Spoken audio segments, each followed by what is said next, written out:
Bueno, pois, bons días de novo. Seguimos aquí neste foro a ver se podemos seguir sendo optimistas e non caer no pesimismo máis absoluto por unha palabra que agora sí teremos que pronunciar nos seguintes minutos. Decía o profesor José Ignacio Aguadez que nesta república independente do pensamento que se está a convertir nestes días a illa de San Simón na celebración deste foro non íamos falar de crise, pero crise e potencial das industrias culturais, da comunicación e creativas é o título precisamente da sesión que compartiremos nos vindeiros minutos. Polo tanto, agora si toca. E se a primeira palabra está a condicionar a toma de decisións e a calidade, ademais, tamén do que se está a facer neste ámbito das industrias culturais, creativas e de comunicación, a segunda tampouco é moi fácil de abordar nestes intres. Onde pode estar o potencial precisamente das industrias culturais, da comunicación e creativas nestes tempos de crise? Bueno, pois neste foro lévase falando moito de algúns dos ingredientes precisamente co que se pode construir, se cadra, ese menú da potencialidade, a creatividade, por un lado, a innovación por outro, e como tamén decía o profesor Aguadez, a emoción que todo isto revirte, poden ser armas de futuro precisamente destas empresas que non teñen que pensar únicamente nestes tempos en como sobrevivir á crise, senón en como facelo nas mellores circunstancias, nas mellores condicións, pensando tamén nese futuro, no seguinte escenario, ese escenario que se abrirá pos-crise. Queremos todos pensar que desta teremos que sair, que isto pasará. Pero de momento estamos en crise en distintos conceptos, é longa e é profunda, ademais é fonda. Por iso seguimos a falar destas dúas cousas, de como sairán as industrias, este sector desta crise, e cal poderá ser precisamente ese potencial co que poderán despregar ese novo contexto. Horizonte 2015, horizonte 2020, horizonte ainda máis aló, segue a ser unha incógnita. E polo camiño, de momento, moitas dificultades e, como non, tamén moitos retos. Se nos paramos a pensar simplemente nun dos conceptos desta crise, que pode ser o punto de vista máis economicista, do que probablemente se desprendan moitos dos demais factores que tenemos que abordar, as noticias que temos últimamente en riba da mesa non son tampouco nada favorecedoras.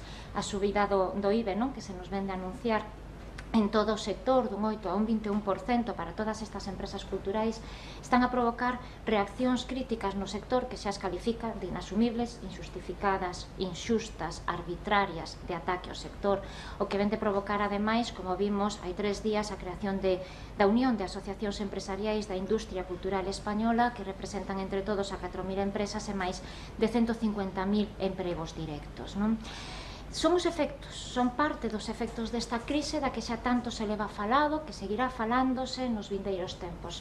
Xa en 2010, Rosario de Mateo cuestionaba e abordaba a crise da sociedade da información, a crise das empresas, dos medios de comunicación, a crise do xornalismo, e como non falaba tamén dos posibles modelos de negocio. No libro El cambio mediático, coordinado polo profesor da USC Francisco Campos, Rosario de Mateo introducía xa un panorama que 2 anos despois, agora en 2012, hai a oportunidade de revisar e de actualizar, ademais, no contexto español, europeo, mundial e, como non, tamén galego. Rosario de Mateo é catedrática de Teoría, Historia e Estrutura da Comunicación da Universidade Autónoma de Barcelona, é profesora de Proxectos e Xestión da Empresa Informativa, integrante do Grupo Euromedia Research Group, e entre as numerosas publicacións, artigos e demais que ten recoñecidos figuran a coordinación de libros como Gestión de Empresas de Comunicación e los retos de las televisiones públicas, Financiación, Servicio Público e Libre Mercado, dentro duns minutiños teremos a oportunidade de escoitala. Pero neste contexto europeo tamén Portugal afronta a súa propia situación de crise económica, unha realidade a do país luso que nos permite botar tamén unha ollada comparativa e compartida nese marco de veciñanza, pero con características tamén moi específicas.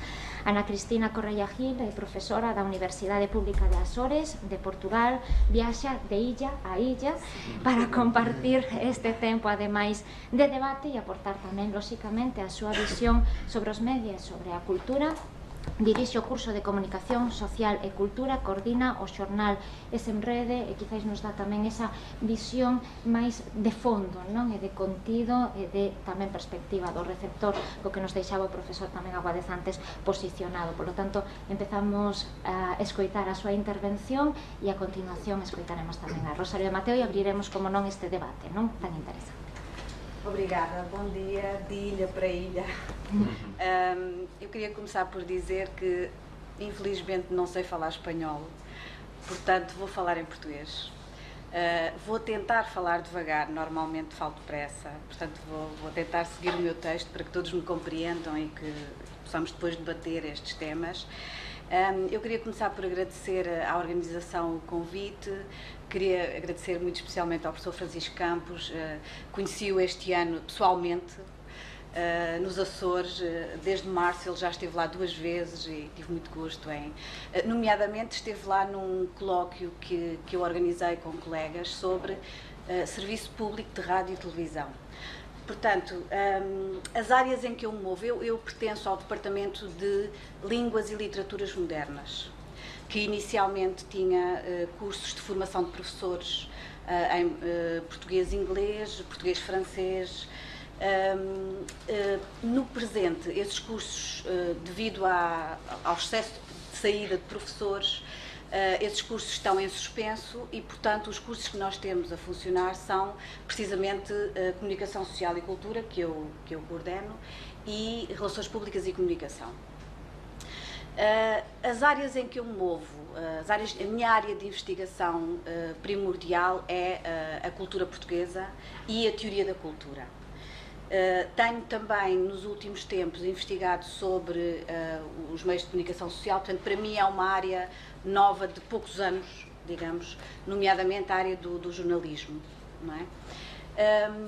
A minha proposta aqui é um pouco uma interseção, uma convergência destas várias áreas. Portanto, eu queria retomar aquilo que já vem sendo dito ao longo destes dias, nomeadamente aquilo por que se começou no primeiro dia deste fórum, que foi precisamente a diferenciação entre cultura e indústrias culturais. Não é? Digamos que a minha especialidade não são as indústrias culturais, a minha especialidade é a área da cultura, a definição da cultura, e é por aí que eu irei começar. Sendo que as indústrias culturais implicam um retorno económico, não é? E, portanto, são vendedoras de cultura. A minha pergunta, digamos, o meu ponto de partida é, então, o que é que se vende como cultura? Nomeadamente nos meios de comunicação social, nomeadamente na televisão e na rádio, sobretudo na televisão e na rádio públicas, não é? Porque hoje em dia, não estou muito inteirada da situação em Espanha, mas em Portugal, hoje em dia, há uma grande polémica sobre o serviço público de rádio e televisão. Qual é o papel do serviço público de rádio e televisão na formação dos públicos? E recuperava também esse conceito da literacia mediática, que é muito importante. Portanto, temos aqui a jusante e a montante, ou seja, por um lado, o que é que os meios de comunicação social oferecem, e, por outro lado, como é que o público recebe, como é que o público consome aquilo que os meios de comunicação social oferecem. A minha ideia é que se tem que pôr o acento na formação dos públicos e na literacia mediática, também tem de se chamar à responsabilidade os meios de comunicação social, não é? E realmente... E, portanto, o que eu proponho é começar pela definição de cultura, porque se nós fizéssemos aqui um exercício, cada um pensasse numa definição de cultura, se calhar seriam muitas coisas diferentes, não é? Portanto, eu queria começar precisamente por aí. O que é a cultura e qual é a cultura que qual é a relação da cultura com os meios de comunicação social e, portanto, que tipo de cultura é que eles transmitem. E isto, claro, leva-nos logo a um conceito que é o conceito de cultura de massa. Não é? Imediatamente pensamos que é um conceito que já está muito definido e que costuma ser visto de uma maneira pejorativa, não é? Negativa. Quando se fala em cultura de massa, costuma-se pensar sempre em o produto feito em série, a cópia, a massificação e, portanto, a falta de qualidade. A minha proposta vai um pouco na senda de um autor, o Frederick Jameson, que diz que, ou pelo menos a certo ponto da sua investigação, defende que pode haver uma convergência entre cultura de massa e as outras áreas, a alta cultura e a cultura popular.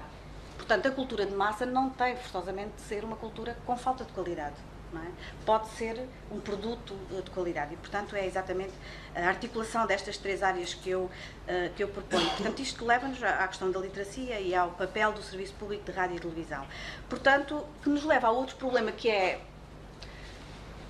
polémico, não é? Que é a questão do problema da qualidade da oferta cultural, não é? Por muito que o problema da qualidade seja difícil de definir, mas há critérios.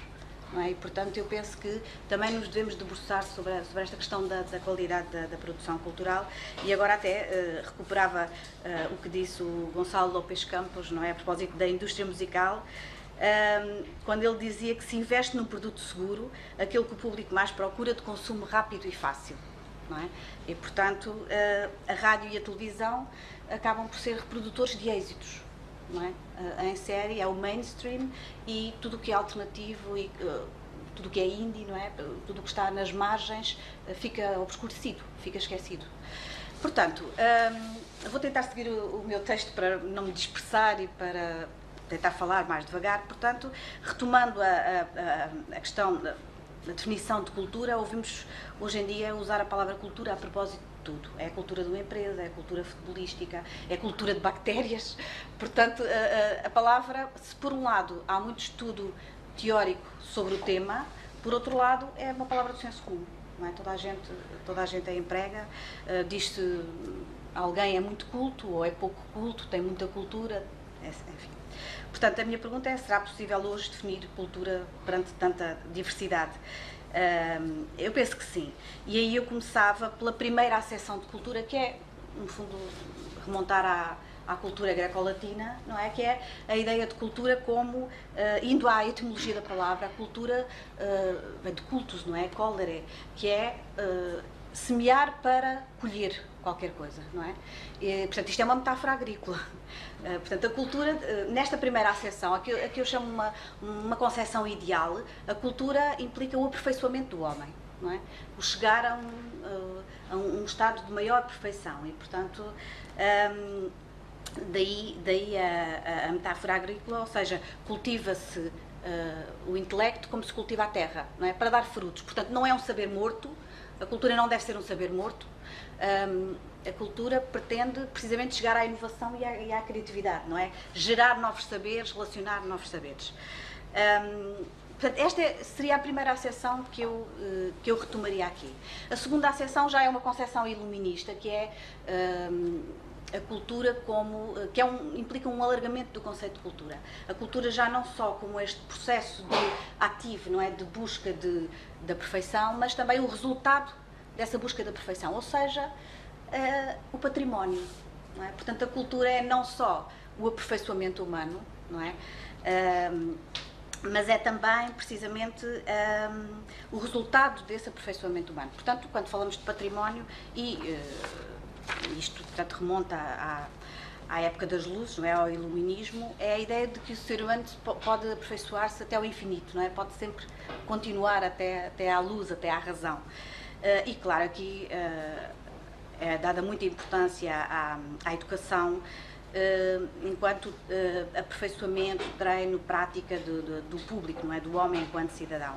Portanto, a grande inovação do pensamento iluminista é exatamente este alargamento do significado de cultura. Não é? A cultura passa a ser um processo ativo, não deixa de ser essa busca da perfeição, mas passa a ser também o resultado desse processo, portanto, o património. E aqui em património, isto inclui representações artísticas, mas também valores, modelos de comportamento, etc.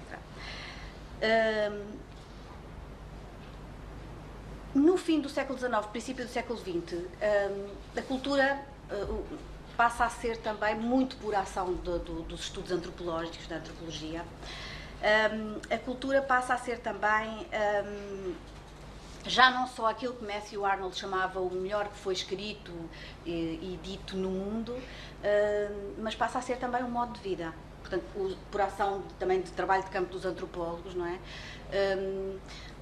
Percebeu-se que as culturas são relativas, portanto que não são hierárquicas, não há culturas melhores e culturas piores, não é?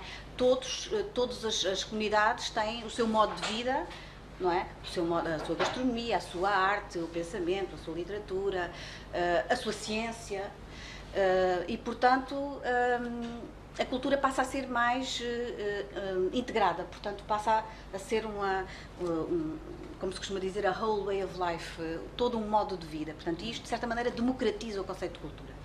Não é? No fundo, nós hoje, quando falamos de identidades nacionais ou regionais ou locais, estamos a usar esta acessão de cultura, não é? Cultura como um todo. Não é? Não sendo só a alta cultura, mas também esta componente. Portanto, recupero então estas três concepções para ver como é que isto então aparece na comunicação social, como é que isto aparece nos meios de comunicação social. Começando pela primeira, aquela que eu chamei a concepção ideal, não é? A cultura como a formação do homem. Nós podemos dizer que os meios de comunicação social têm um papel fundamental em despertar consciências, ou seja, eu defendo muito isto, seja nas minhas aulas, seja em conferências, ou seja, em desenvolver o espírito crítico do público, não é? Em desenvolver a consciência de cidadania, e isto tanto no público mais jovem como nos adultos, não é? Portanto, isto é, de certa maneira, abrangente. Claro que aquilo com que muitas vezes nos deparamos é o oposto disto, ou seja, o que se incentiva é a passividade e a recepção apática de tudo o que é dito, de tudo o que é ouvido, nomeadamente através de tudo o que é escutado na comunicação social. Claro que alimenta isto, o que alimenta isto também são, por exemplo, os conteúdos sensacionalistas, não é? Que são por vezes grotescos, que são por vezes abjetos e procuram simplesmente uma reação emocional, quase até visceral, não é? Anulando qualquer apelo ao lado racional do receptor. Um dos exemplos, que aliás já foi referido pelo professor José Inácio, são, por exemplo, as novelas da vida real, os reality shows. Por toda a Europa têm tido muito sucesso. O Big Brother, aqui traduzem Gran Hermano, não é? Por exemplo, portanto, e afins, não é? Que exploram a intimidade até à exaustão, o voyeurismo, não é? O querer ver através do buraco da fechadura. E, portanto, alimentam os instintos mais primários, não é? Como dizia o professor, por vezes as pessoas não sabem dizer porque é que gostam de ver aquilo. Não têm a noção de qual é o apelo que este tipo de programas tem. Ora, em Portugal, eu não sei como é que se passou em Espanha, mas em Portugal, esta ação nociva destes reality shows chegou à própria informação. Porquê? Porque no primeiro Big Brother, no primeiro Gran Hermano, em Portugal, o impacto de certos de certos acontecimentos dentro daquela casa foi tal que influenciou o alinhamento da informação de um telejornal. Portanto, chegou a esse ponto. Foi incluído no alinhamento de um espaço noticioso de uma televisão, por acaso era privada, mas a pública também não, digamos, ainda não faz isso, mas foi incluída uma notícia de um moço que tinha dado um pontapé numa rapariga. E, portanto, isto foi uma notícia num jornal nacional. Portanto, e por aqui já se pode ver, não é, realmente que houve também transformações no jornalismo, nomeadamente dessa cadeia de televisão, no que diz respeito também ao surgimento de novas políticas editoriais, em que começou a predominar o registro emotivo em detrimento de conteúdos de natureza mais crítica, mais racional. Sobre este tema, eu gostava de citar só a professora Feliz Bela Lopes, da Universidade de Minho, com certeza o professor José Inácio conhece, num artigo que ela escreveu precisamente sobre a influência do Big Brother na informação televisiva, em que ela dizia, e diz assim: vivemos um tempo diferente, um tempo em que a vida pública se mistura com o espaço privado e em que a intimidade é exposta como se de um assunto social se tratasse. Um tempo em que nos construímos não só através de discursos racionais, mas em que nos percebemos, a nós e aos outros, através de registros emotivos. Mais do que modos de pensar, procuramos modos de sentir. Nos últimos anos, optou-se pelo caminho mais fácil e mais perigoso. Rasgaram-se os limites da intimidade, promoveu-se o voyeurismo, criaram-se pseudonotícias e instalou-se uma espécie de jornalismo de causas, subserviente às leis do mercado, perdendo de vista o bem comum. Claro que este jornalismo de causas não é o jornalismo de causas, o jornalismo do cidadão, o jornalismo de defesa de uma posição, não é? Aqui, basicamente, tudo passa pela intimidade, tudo passa pela emotividade e, portanto, o problema disto não... Eu não defendo um corte total das emoções. O problema é que há realmente uma amputação do lado racional. O público não pensa sobre o que está a ver, consome, e pior, fala daquilo que está a ver como se fosse a realidade. É a tal dificuldade, é o não saber consumir, não é? Não perceber, por exemplo, uma coisa tão simples como a diferença entre a ficção e a realidade. E isto nas crianças e nos jovens é problemático, não é? É uma imersão no mundo virtual, no mundo da televisão, sem perceber que aquilo que está ali é uma realidade construída, não é? É um ponto de vista. E isto também se passa no jornalismo, não é? Não há objetividade pura, nós sabemos, não é? Todos nós temos um ponto de vista, mas é preciso perceber isso, não é? Que aquilo que nos chega são pontos de vista, são modos de ver as coisas, são ângulos de visão, não são a realidade. Se é que alguma vez conseguimos chegar à realidade, não é? Mas a consciência desta pluralidade é que é importante. Bom, mas adiante para não ocupar muito tempo. Portanto, no fundo, a televisão passou a ser... Diz-se que a televisão é uma janela para o mundo, mas ela passou a ser... passou a privilegiar o relato intimista e confessional. Portanto, ou seja, é a chamada pós-televisão, não é? Em que a realidade já pouco importa. O que importa são... instalam-se novos jogos mediáticos em que já se fala da telerealidade, ou seja, um jogo de representação da realidade. E, portanto, aqui é importante falar aqui, então, de cultura e transmissão da cultura como realmente uma noção de uma consciência de aperfeiçoamento cívico, ético e estético do indivíduo, não é? E aqui na estética entra a questão das artes, a questão do mainstream, na música, na literatura, no cinema, não é? Portanto, eu diria, recuperando palavras de Humberto Eco, que a imprensa deve contribuir para o crescimento cívico do país, não é?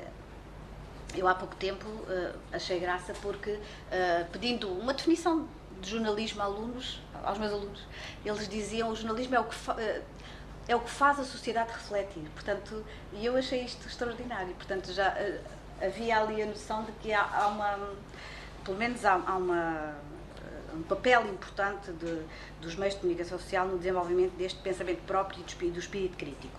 E depois há uma outra função, que é a tal função da vigilância, não é? O jornalista é o watchdog. Isto traduzido em português não fica muito bem. Cães de guarda, são os cães de guarda, não é? Mas é isso que o público também espera do jornalismo. E vê-se, por exemplo, na denúncia de casos de corrupção, não é? Ou de casos de pedofilia, isso em Portugal acontece muito. Claro que depois também há o lado da exploração mediática destes casos, não é? Mas isso já é outra questão. Portanto, para mim é certo que os profissionais dos meios de comunicação social têm hoje um desafio constante. Por um lado, manter a qualidade e, por outro lado, garantir um retorno económico, não é? Muitas vezes via publicidade.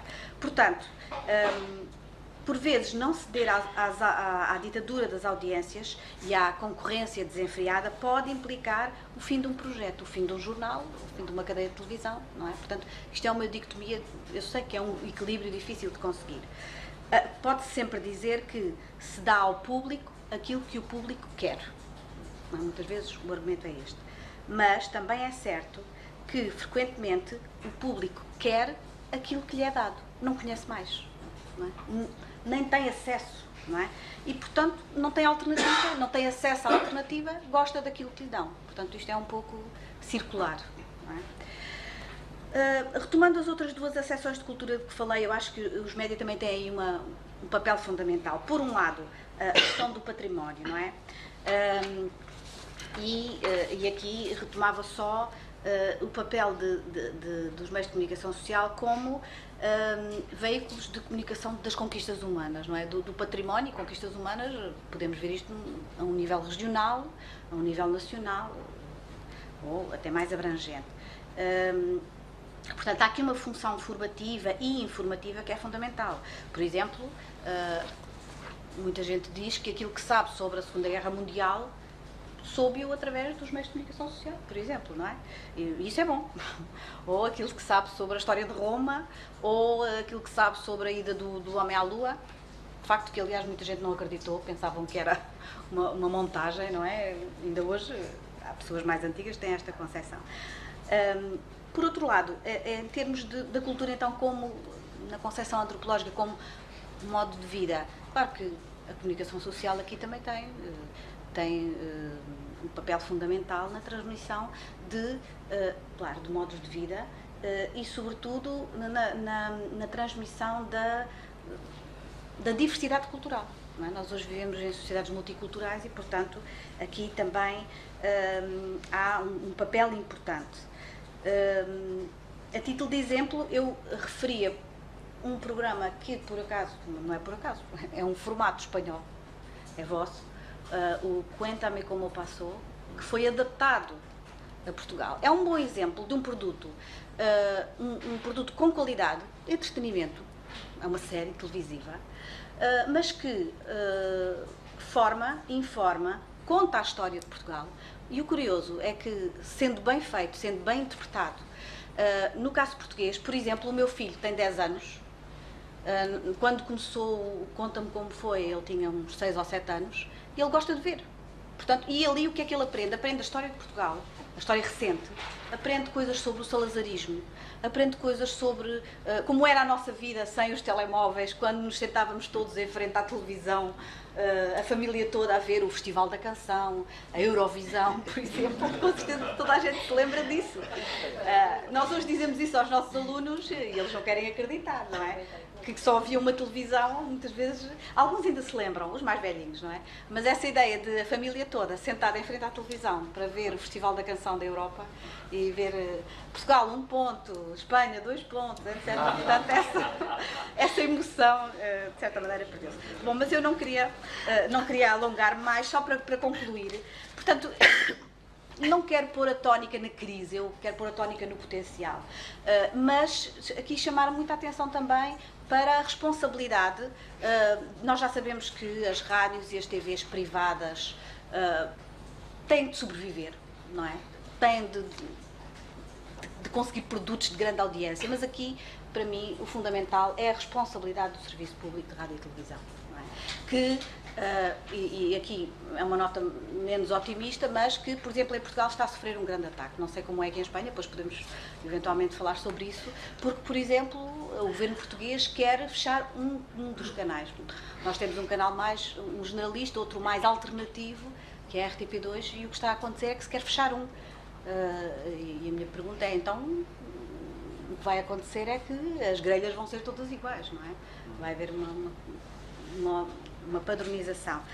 Portanto, o que eu gostava era que realmente a comunicação social apelasse mais à nossa inteligência e menos às nossas lágrimas e às nossas emoções, que também são importantes, não é? Mas não podemos viver só disso. Muito obrigada.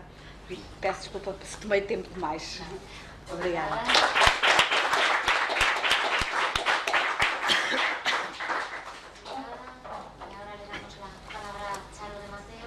Seguir poniendo el enfoque en la crisis, en el potencial, en ambos, en positivo, negativo, neutro. Gracias por la invitación, por estar en la isla del pensamiento, que creo que no hay en el mundo ninguna otra isla que se llame así. Y yo creo que en esta isla podremos hacer, a ver si podemos convertir un sueño que tengo hace mucho tiempo, que es que en lugar de hacer exposiciones y demás, que somos de diferentes perspectivas, reunirnos para hablar de verdad de todo eso y sacar alguna conclusión clara, porque si no, casi siempre estamos exponiendo lo mismo cada vez que nos encontramos. Yo creo que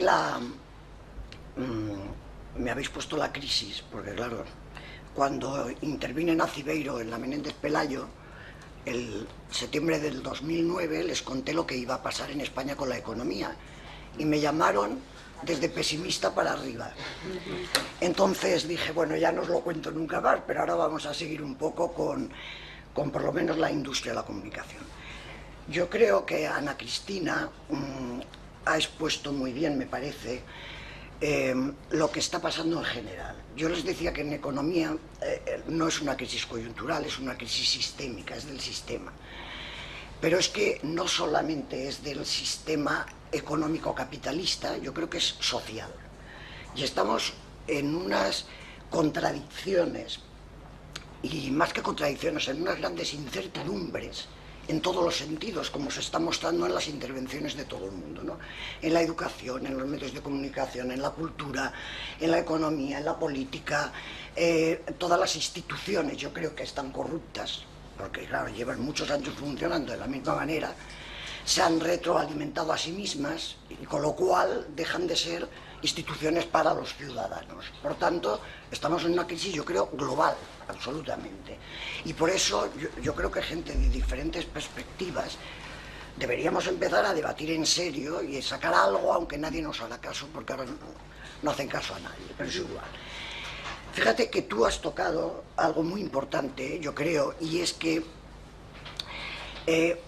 la alta cultura, la cultura popular, la cultura masificada, José Ignacio, la educación masificada, etc. Estamos en lo mismo. Es decir, yo creo que todos los avances que hemos tenido sociales, en educación, en cultura, etc., los hemos hecho muy mal, porque hemos nivelado por abajo. Con lo cual, estamos todos casi consumiendo la cultura de los medios de comunicación, que en realidad es una cultura, aparte de masificada, como ella decía, que duerme más que no despierta las conciencias. Por tanto, estamos en una situación gravísima, yo creo. Y fijaos cómo aquí, en este foro, estamos discutiendo, bueno, el tema ahora es la cultura emprendedora e innovadora, etc. Es decir, nos hemos dejado ya por el camino algo que en todos los foros que nos encontrábamos discutíamos, que era la contradicción entre servicio público y mercancía.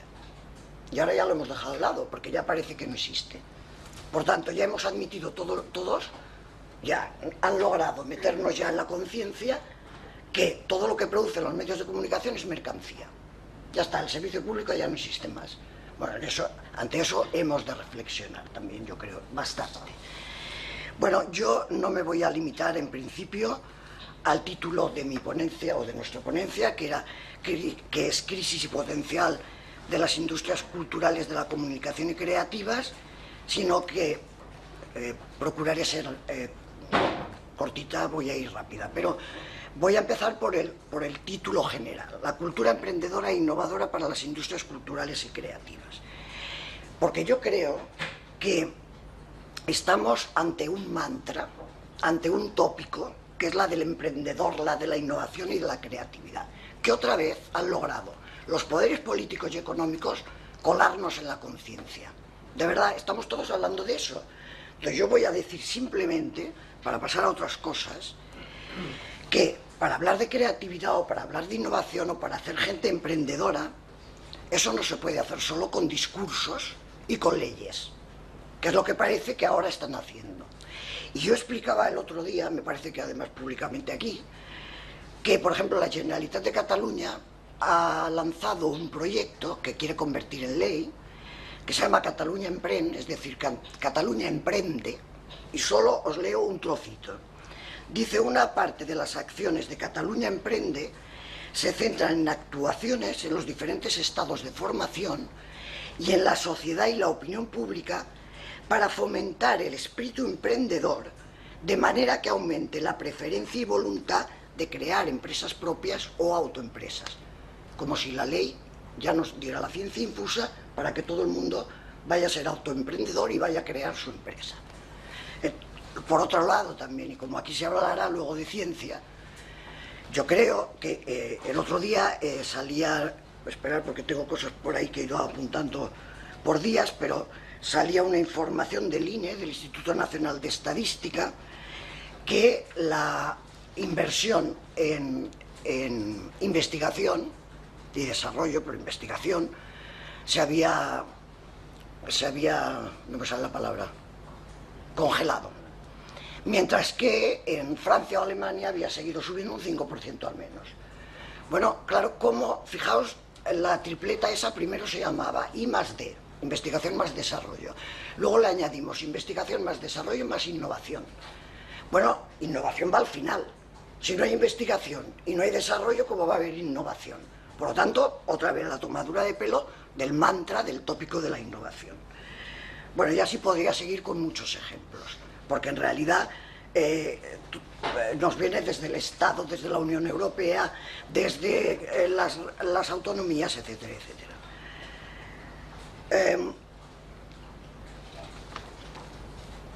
Bueno, no me voy a meter más con esto, luego si queréis seguimos y ya me preguntaréis.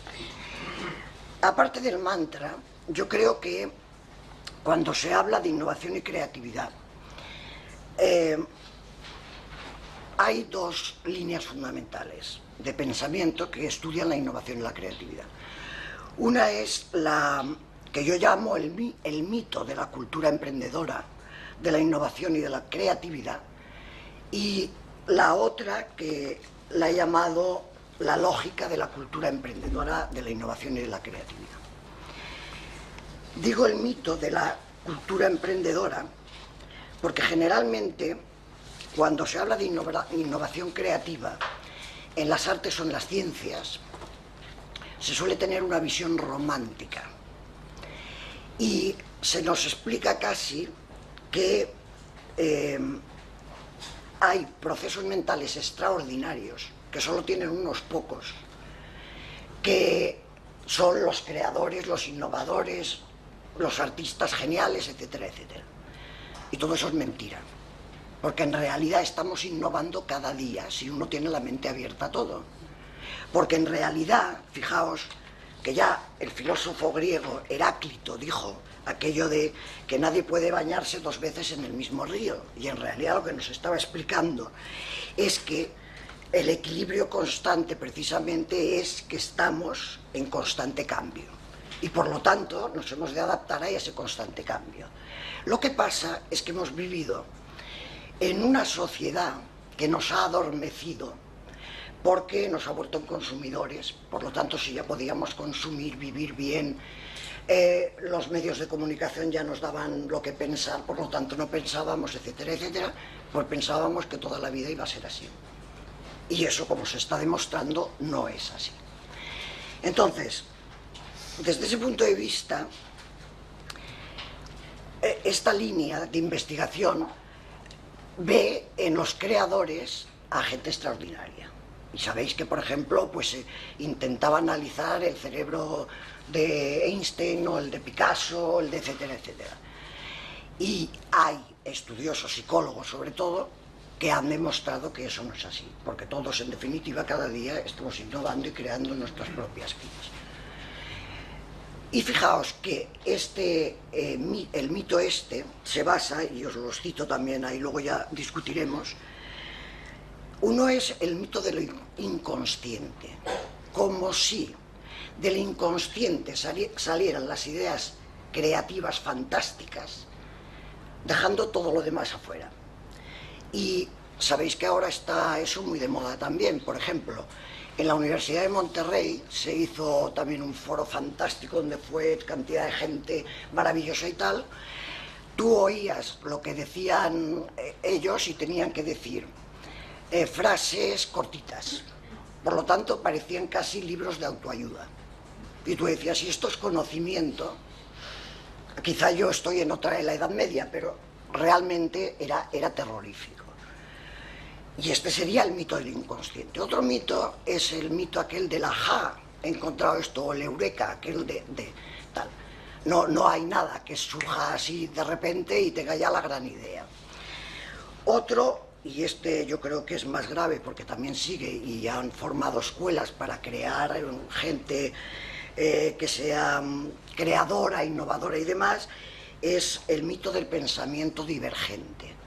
Se supone entonces que hay dos pensamientos. Uno es el convergente, es decir, parece que el que todos tenemos es el racional, sería el pensamiento modernista, por decirlo así, la racionalidad, la subjetividad, lo lógico, etc. Y el otro es el divergente, y son los fantásticos, digamos.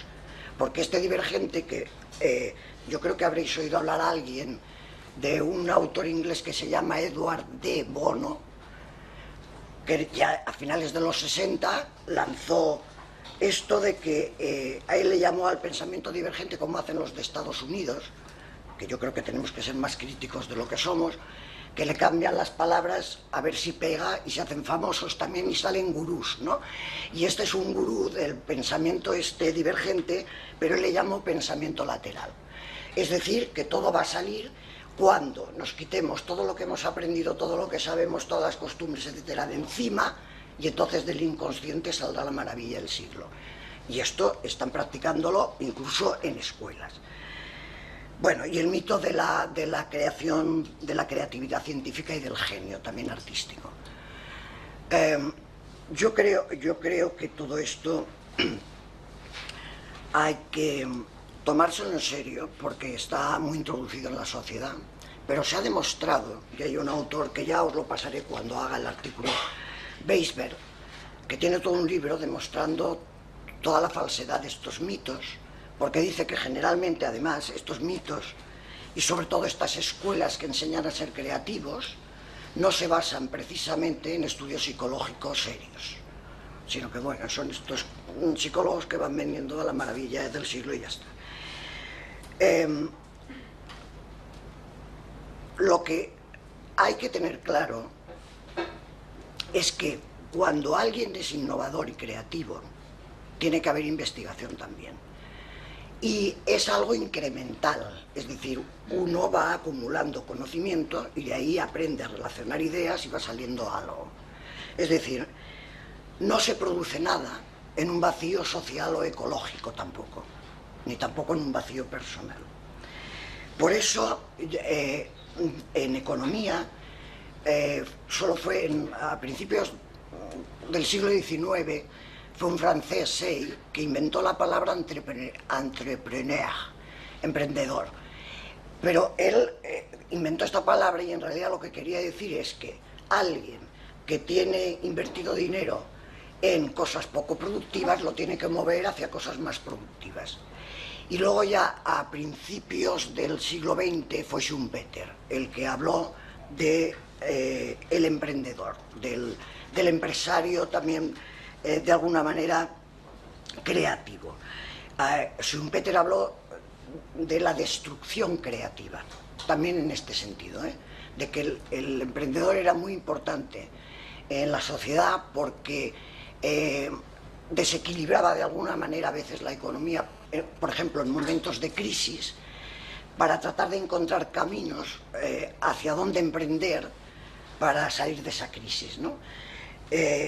Bueno, ya luego tiene el libro en el que habla de esto, en alemán, yo no sé alemán, por tanto no lo voy a leer, pero es la teoría de la dinámica económica, pero que hay una traducción del año 44 en el Fondo de Cultura Económica de México, y lo ha traducido, yo creo que mal, pero bueno, la teoría del desenvolvimiento económico. Y este está en las bibliotecas, o sea que si a alguien le interesa puede mirarlo. Bueno, yo entonces he seguido a Drucker, que algunos lo conoceréis también, que es también un estudioso de la innovación en Estados Unidos, otro gurú. Lo que pasa que por lo menos, desde mi punto de vista, se acerca más a esto de la lógica, porque por lo menos dice que no sale de la nada, no sale del inconsciente totalmente. Entonces he seguido los diferentes aspectos que él tiene en cuenta para decir en qué partes se puede ser creativo. Por tanto, demostrando que la creatividad y la innovación o emprender un negocio no sale de la nada, sino que hay 4 aspectos que los ve más claros aquel que trabaja en las empresas o que está dentro de una industria, y hay otros 3 aspectos que los puede ver cualquiera desde fuera analizando la sociedad. Por ejemplo, los cambios sociales, las tecnologías, cómo cambian la percepción de la gente, etcétera, etcétera. Los 4 que son de dentro de la empresa serían: el primero es lo inesperado, o sea, cuando alguien tiene un éxito inesperado, un fracaso inesperado, o hay una sorpresa. Por tanto, hay una sorpresa de por qué he fracasado o por qué he tenido éxito. Por ejemplo, en comunicación, el éxito de las redes sociales internacionales, como por ejemplo Facebook o MySpace, hizo que se crearan redes sociales nacionales. Entonces, por ejemplo, bueno, pues desde Twenty en España, pero se crearon también Berkenben en Alemania, o Xiaonei y 51.com en China, pero también se crearon algunas en un país que luego se convirtieron en internacionales porque traspasaron fronteras. Por ejemplo, HI5 en México, que también está en Ecuador y también está en Perú. O, por ejemplo, Orkut, que fue una red creada por un ingeniero de origen turco en Estados Unidos y que donde tiene más éxito precisamente ahora es en Brasil y en la India. Pero claro, también hay una cierta, un cierto peligro. Y es que, y luego hablaré de eso un poco también, cuando hay empresas de este tipo que tienen éxito, suele venir una compañía multinacional y la compra, bien porque ahí no ha empezado a actuar y quiere empezar y ya tiene el camino hecho, o bien para eliminar competencia. Con lo cual Orkut fue adquirida por Google, evidentemente, y se ha llevado la gestión de Orkut a Brasil en 2008. Otro aspecto de lo inesperado, por ejemplo, fue en los años 50 en Japón. Yo os voy poniendo algunos ejemplos, luego podéis añadir más, porque hay varios por ahí, son los que se me ha ocurrido. En Japón estaban funcionando Toshiba y Hitachi, pero también estaba funcionando Matsushita, no lo sé pronunciar, que es el de la marca Panasonic. Entonces empezaron a salir los televisores y el presidente de Toshiba, como tenemos a muchos dirigentes económicos y políticos muy iluminados, dijo que los campesinos nunca podían tener un televisor porque no había medios económicos y Japón era muy pobre. Y en cambio, el señor de Panasonic se dedicó a ir puerta por puerta y lo que se vio es que los campesinos japoneses valoraron el televisor de otra manera que lo había valorado el presidente de Toshiba, porque en realidad ellos veían que iba a ser una ventana al mundo. Por lo tanto, eso era lo importante para ellos, el salir al mundo, aunque fuera desde sus pequeñas cabañas.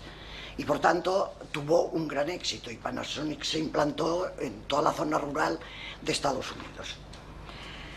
Otro de los aspectos que se puede ver trabajando en la industria es lo incongruente. Es decir,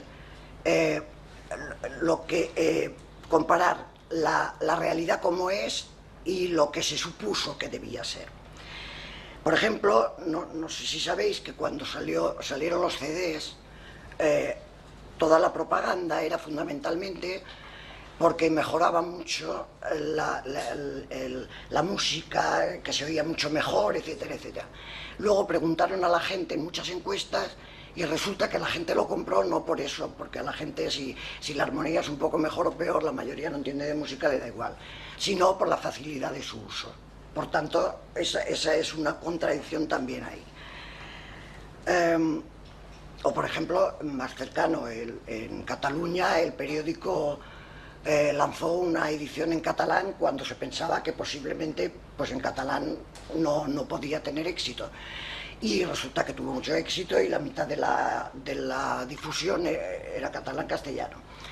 También es verdad que lo hizo para tener más subvenciones, porque la Generalitat da subvenciones y se edita en catalán, claro. Pero fijaos, ha tenido éxito que en realidad luego La Vanguardia también está publicando en catalán y también tiene éxito, lo que pasa es que se está llevando cantidad de subvenciones también. Bueno, otro de los aspectos que se puede tener en cuenta trabajando en la industria es la innovación que se basa en la necesidad de un proceso.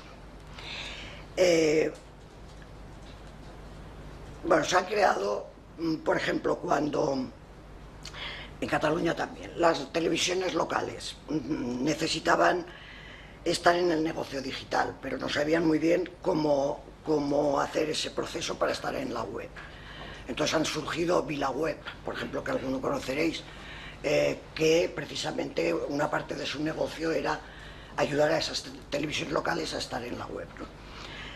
Pero también yo creo que aquí se podría decir, por ejemplo, los diarios en España, cuando empezaron a tener la necesidad, después del franquismo sobre todo, porque antes daba igual, pero después del franquismo empezaron a tener la necesidad de tener publicidad, por lo tanto tenía que haber estudios de audiencia. Entonces, ¿qué hicieron? La mayoría de diarios se juntaron para crear la OJD, por ejemplo. O sea que todo eso también es el proceso. O por ejemplo, aquí el e-books, porque también, como aquí la industria editorial ha experimentado cambios importantes, precisamente yendo hacia otro modelo de negocio que además del libro impreso en papel es el libro en digital. Bueno, todo el mundo sabe aquí que Amazon fue la primera empresa que empezó en el 95 y que incluso Amazon ha creado el Kindle, que es el soporte para el libro, y que realmente es uno de los ingresos importantes de Amazon ahora, el Kindle. Ya veremos si se aguanta, o sea, está por ver porque por esta necesidad, el proceso que decimos, cuando entra una empresa en un negocio y se ve que es negocio, entran más.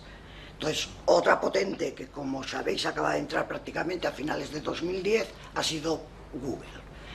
Y Google Books ha creado Google eBook Store, que en realidad ha ido anunciando desde hace tiempo que iba a salir y no podía salir porque, como sabéis, ha tenido muchos juicios precisamente por derechos de autor, porque ha copiado prácticamente todas las bibliotecas del mundo. Entonces, claro, ha tenido grandes problemas. Pero, ¿cuál es la ventaja, por ejemplo, ya de Google Books con respecto a Amazon? Por eso digo que ahí ya veremos la pugna, a ver cómo acaba y demás. La ventaja es que Google Books, bueno, por un lado, que tiene más libros digitalizados, eso es evidente, pero que además el uso de estos libros digitales no tienen que estar en un soporte como Kindle, sino que pueden usarse en otros dispositivos de lectura, por ejemplo, desde Sony Reader hasta los iPads, los iPod, etcétera, etcétera. Con lo cual esto puede tener ventajas importantes. Bueno, no me voy a extender más. Otro aspecto que se ve desde dentro de la industria es el desmoronamiento, es decir, el cambio súbito en la estructura de la industria o del mercado y que toma desprevenido. Y aquí tenemos muchísimos ejemplos ahora. Pero para irme a industrias culturales y no quedarnos solo más en lo que entendemos aquí por industrias culturales más restringidas y tal, por ejemplo, el Circo del Sol. El Circo del Sol se creó en un momento en que precisamente el circo estaba desmoronándose completamente. Entonces se reinventó una empresa distinta creando otras cosas. Y el Circo del Sol lleva ya 25 años, ha estado delante de más de 55 o 60 millones de espectadores, etcétera, etcétera. Y fijaos una frase pequeñita del copresidente del Circo del Sol. Dice: a nosotros nos gusta asumir riesgos. es parte de quien somos. Cada vez que entramos en una zona confortable, encontramos la manera de salir de ella, porque acomodarse es muy peligroso en nuestro negocio.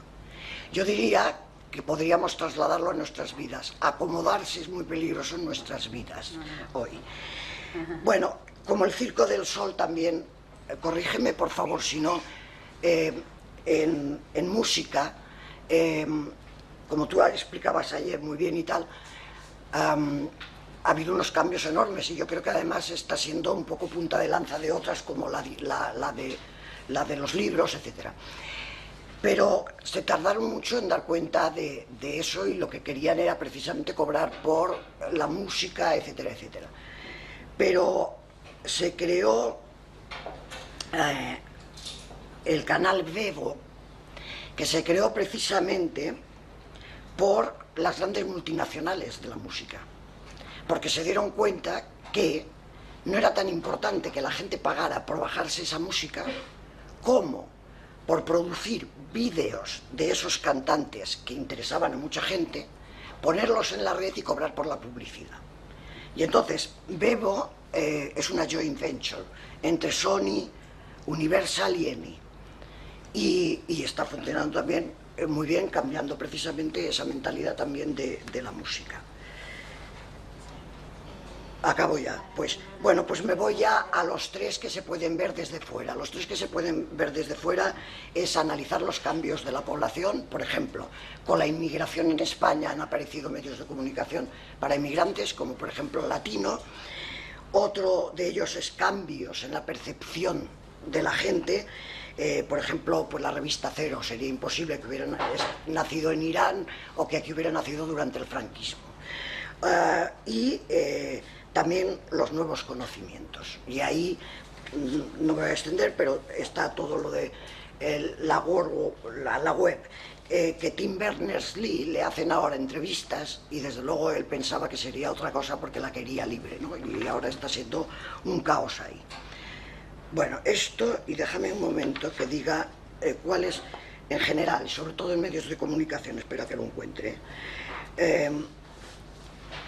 qué tendencias hay en Estados Unidos, sobre todo, que es lo que va a venir seguro, en el 2011 y este 2012. Que evidentemente, y esto ya lo estamos viendo aquí también, yo diría en el mundo porque todo está globalizado, que los dispositivos móviles están sumando al consumo de información y al consumo de cultura. Por tanto, ahí puede haber oferta, pero claro, las aplicaciones, si hay 400 millones de aplicaciones, no sé a quién se las vamos a vender, pero bueno, podría ser. Que la explosión de las plataformas móviles y de las redes sociales también. Y hay uno muy importante, sobre todo para los diarios y para los medios escritos, que es que en el 2010 ya, pero sobre todo en el 2011, se ve claramente cómo hay un movimiento de los gigantes tecnológicos, y ahí hablo también de Google, de Amazon, etcétera, un movimiento de los gigantes tecnológicos que han empezado a devenir en fabricantes de todo lo que necesite el consumidor y se están metiendo ya también no solo en hacer paquetes de información que roban a todos los demás para vender y tal, sino que se están metiendo también a asociarse con diversos diarios, etcétera. No sé, a ver si lo encuentro, esperar un momento. Por ejemplo, bueno, no lo encuentro, pero igual Google, por ejemplo, con The Guardian, con New York Times, etcétera, etcétera. Es decir, que no solo están ahora ya empaquetando contenido, sino que poco a poco parece que a través de empresas que ya están funcionando y por lo tanto están cogiendo su know-how, están convirtiéndose poco a poco también en productores de información y de cultura. Ya está.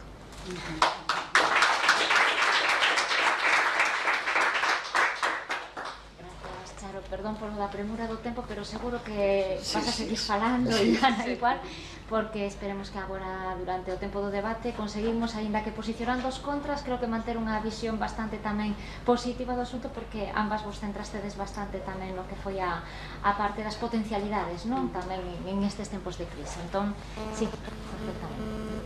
Bueno, resulta imposible no tener preguntas o comentarios.